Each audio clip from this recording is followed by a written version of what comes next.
Bonjour mes amis, hi guys, collection review for Justin who lives in LA. I really wonder how it is to live in the big city of LA. We always see the glitzy glam side of Hollywood and all that, but LA is a big city. It's probably pretty similar living there as it is living in Hong Kong to some extent. Anyway, Justin is looking for a piece to celebrate his 40th birthday as well as the birth of his son. Congratulations from a dad to another dad.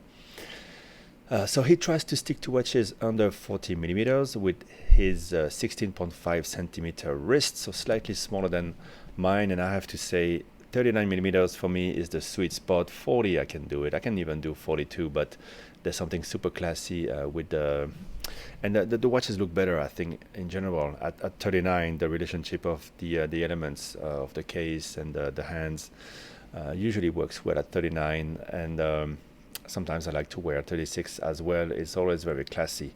Anyway, let's dig into the collection. Rolex OP39 white, which Justin was lucky enough to buy at retail before it got discontinued.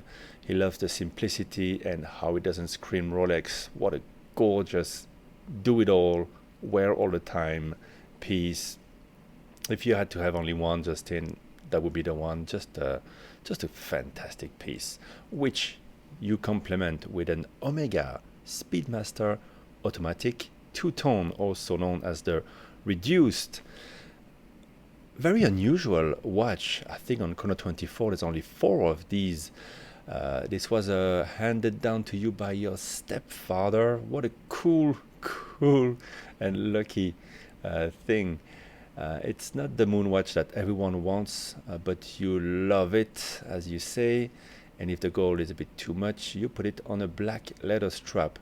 But man, I gotta say, it's very fetching. So the reduced Speedy came out in '88 to offer a more practical, smaller sized automatic version of the Moonwatch, and it keeps all the elements. Of course, the one with the all steel and black here, the two-tone is a slight departure, of course, but the case is still in steel.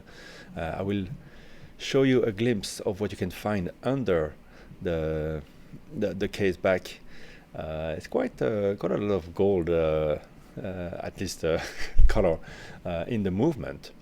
So these are interesting because you still have the plexiglass, at least in the pre-2006 models, which I think this is. So you have interesting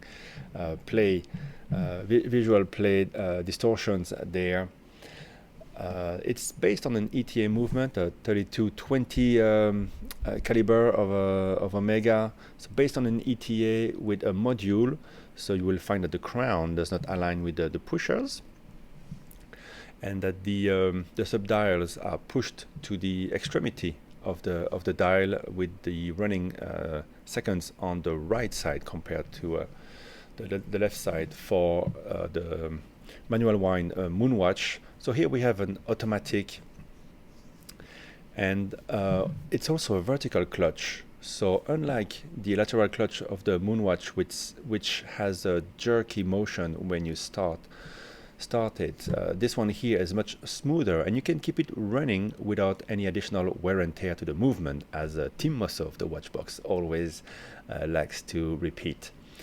And I gotta say, very cool, very unusual, and man, you didn't have to pay for it, so you got the double stamp of approval of Uptick for this one. I really like it a lot, and it's 39 millimeters, so perfect, same size as your Rolex, same size as the next watch, the Tudor Black Bay 58, the perfect everyday sports watch.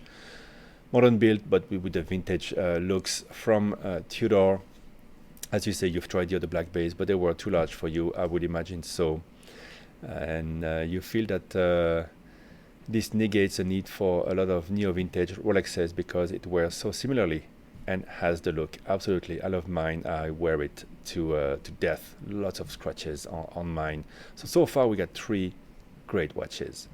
Then we have a very cool Rodania diver chrono. Every time I hear Rodania, it reminds me of my childhood, early 80s when there were cyclist races passing by the village, the little town where I was living. There was always that accompanying car with, the speakers on top with that was playing commercials for Rodania. It was shouting Rodania, pa pa pa pum. Every time I see Rodania, I think about that. So this is a vintage from the 70s with a famous Valjoux movement. Tells me Justin, with a green dial, dual registers in the very green color, as it happens, and you found it in a shop in Pasadena. And I love those watches which just come to you. You walk by a dealer's shop, a second-hand shop, a pawn shop, and you find those watches. Those sometimes are just the best. You form an immediate attachment to those pieces. Very cool Rodania. Then we have a super classy and classic Zenith vintage gold dress watch, passed down to you from your father, and your son will be the fourth generation of the family to wear this watch, and it is priceless. It is super classy, and it's a type of watch you put it on and makes you want to wear your suit to work, makes you want to behave a bit better, reminds you of how people were in the old days, on Wall Street and Madison Avenue. Very beautiful and wonderful heirloom piece. Then something different, a Nomus Tangente. I think they pronounce it like that. With my French accent, I would say Tangente. And you say, I have always loved the Bauhaus and modern design. This was the first luxury watch I purchased, and I wore on a memorable vacation to Germany, of course, before COVID. My wife loves Nomos as well, and I bought her an Orion.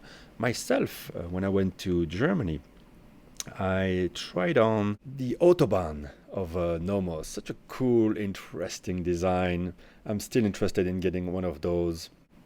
The other two watches I love from Nomos are the World Timer.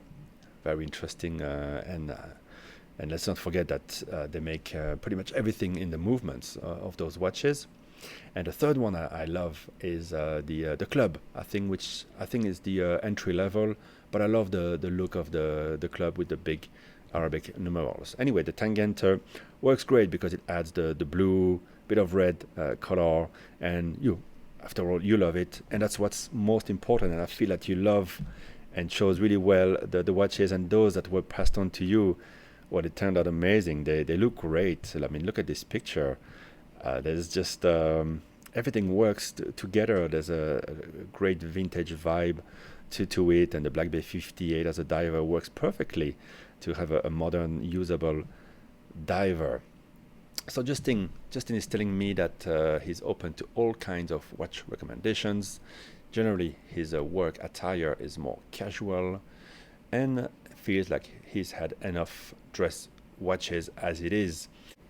So Justin is considering some watches to celebrate that event, his 40th birthday and the birth of his son. Number one watch he's considering is the Rolex Explorer 2 16570 black dial. I think that would be just about perfect because it would work really well with the rest of the collection. It would add the black dial, which Justin doesn't have. The Tudor Black Bay 58 is actually not black. It's a full faded dial, and actually clashes when you wear a black belt. So that would be really nice. Get the addition of a second time zone, a great function to have. In LA, you can follow the New York time or maybe Hong Kong or Paris time. I think it's the prices, they present above 7,000 US dollar. I had paid mine less than 5. I sold mine. It was the white dial. Sold it with a nice profit. I was really enjoying it for 3-4 years. Then I wanted to move on. But I think in this collection, it would work perfectly if you can. And I think that it's still reasonable price compared to everything else. Rolex, after all, 7,000 is not crazy, and it would celebrate the occasion properly, I would say. Second suggestion of Justin is the Grand Seiko SBGE 271 GMT 4 Seasons. You know, I have my issues with Grand Seiko after sales service. Also the fact that they keep on producing new models. Nothing is that important. Really, very few models really keep their value. If you really love it and can get it at half price from someone trying to sell it, why not? But I think it's going to clash with the rest of your collection. The GMT I would go for, and I think it's perfect, and every time I see it I really fall in love with it, is the SBGM 221. There's also another version with different kind of dial. I think it's called the SBGM 235. Interesting dial as well, but I like the cream dial and I think it would work better with your collection. So the SBGM 221, the size is perfect. It's probably 38 or 39 millimeters, and it would add that great complication in your collection. It would work very well with the rest of your collection. So look into that one. That would be my advice. Then we have the Omega Aquaterra 38mm in rose gold two-tone. You're saying to have a new and a neo vintage two-tone Omegas in the collection? No, I think that's really forcing it, trying to tick some kind of imaginary box. Don't go there. It's too forced and it's not going to look good. The Aquaterra is very modern. I don't think it's going to work in the collection, and really, unless you get it for like 30 cents on the dollar, don't go there. No, it's going to ruin the look of the collection. A better suggestion that you're making here, the GLC Reverso Duo Face Medium on the brown leather strap, and you wonder if you can get away wearing it casually. It's supposed to be a fairly casual watch, and GLC Jaeger-LeCoultre have just released a series of fabric straps to go on the Reversos. I think a lot of people have been asking for a more casual thing, also something you can wear in the summer without damaging the leather. So there you go. That would be quite nice. Dual face, maybe with a 2 time zone. Again, you bring in that pretty good idea of having a second time zone in the collection. Yeah, that would work quite well. GLC is a classic look. It goes beyond all the trends, a bit like all the watches that you have. Absolutely approved. So we already have 3 very good ideas there: the 16570, the Grand Seiko GMT SBGM 221 instead of the one you were suggesting. GLC Reverse Audio Face medium. Try the large. You never know. Maybe it's gonna suit you still. But very good idea. Now 3 more watches that you're suggesting: the Panerai Luminor Due 38mm. You know what people say about those watches and the water resistance. They actually look quite amazing. They're quite dress watches, but you already have the Rolex OP. You don't need the Due. In another circumstance, maybe I wouldn't say no. I quite like them. They look good as a fairly dress type of Panerai, but really I think it's a mistake to purchase that. Then you suggest the Zenith Chronomaster Revival in the cappuccino brown. Again, I think that's forcing it. I had the original version, the white one, and then right after that they released 3 different ones: the blue, the cappuccino, and something else. They would keep on releasing it. It's a very nice format. It wears very small. It's a beautiful little watch, lovely brushing on the case. I like it. I like it a lot. But do you need one more chronograph? That one doesn't have hacking. It's a bit finicky. I'm not sure. I don't think. I think the Rodania is cooler than that and already has an interesting case shape. Again, if you can get it 30 cents on the dollar, because there's no resale on those watches, even for the classic white one that I had. Very difficult to resell, even if you buy them at a big discount. And yeah, it doesn't really say 40th birthday to me. And then the last one you suggest, Omega Seamaster GMT Black Wave dial. Yeah, it's a watch I've been very interested in. Every time I see it, I think it's very cool. They wear great, whether you go for the black or the gray dial. It's got that cool neo vintage look. Would work quite well in the collection. I do agree, and they don't cost a fortune. 2,500, 3,000 US buys you one in good condition. And no, I don't think it would be too big for your wrist. Those are fairly slim with an ETA movement. And I had a similar watch in my hands the other day, the America's Cup. Look into it. It's quite a cool looking watch with the gray bezel there. But anyway, it really depends how much you want to spend. That one would be about half the price you would spend on the, or less than half the price you would have to spend on the Explorer 2. Maybe not as, doesn't really say happy 40th birthday to me. And I think you would be very happy with the 16570. But yeah, GLC Reverso, I approve as well. You gotta try it on, see if it speaks to you. I think best thing to do is to go try all these watches. Go try the Grand Seiko. It's not gonna, the SBGM 221 doesn't cost a fortune. Actually, barely more expensive actually that one you would spend on the Omega Seamaster GMT.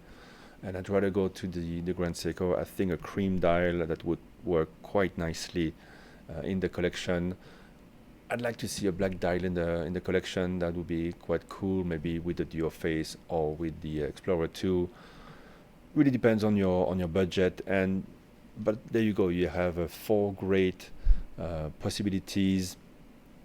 I can't really choose for you. It's going to depend on you, on the wrist, and on the budget you want to spend. But anyway, as it is, your collection I think works. It worked out perfectly. I love them all. You've chosen them perfectly with the Rolex, the Tudor. They complement the more vintage watches, and I really like the way the Nomos has been introduced in this well chosen collection. Well, Justin, happy birthday! Congrats again for being a father. Guys, let me know what you think about Justin's really cool collection. Can you say that your collection is as cool as his? Give it a like here. I really enjoyed looking at these watches, discovering a bit more about the Speedy reduced two-tone. I think it has a lot of interesting qualities and is quite complementary, in fact, to the Speedy Pro. All right, guys, thanks for watching, and I'll speak to you in the next one. Bye bye.